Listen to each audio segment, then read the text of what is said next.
Yun, magandang gabi mga Tropa Max. Isuzu 6HE1 cylinder liner. Tara, install po natin mga Tropa Max. Unahan ko na po yung mga buzzer dyan. So bakit naglalagay tayo ng pandikit? Dapat langis lang.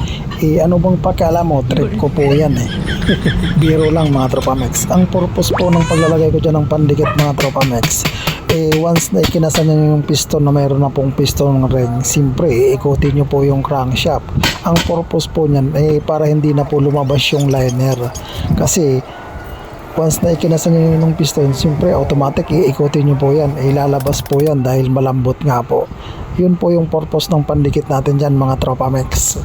Kaya kahit anong ikot nyo ng crankshaft, hindi na po yan lalabas dahil mabilis pong tumigas yung treban. Pwede naman po ng selak, kaso medyo matagal tumigas yung selak. Pwede naman na hindi nyo lagyan, nga kagaya ng nasabi ko kanina, kanya-kanyang trip po lang po yan.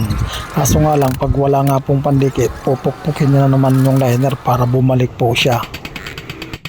At yun, shout out natin yung mga katropa nating mekaniko dyan kay Remex Autoworks, lalong lalo na kay Boss Tony dyan. Shout out sa iyo, boss. At yun, palaking pala na mo dyan at pa-share na rin kung yung pong naibigan mga Tropa Max. Salamat, God bless.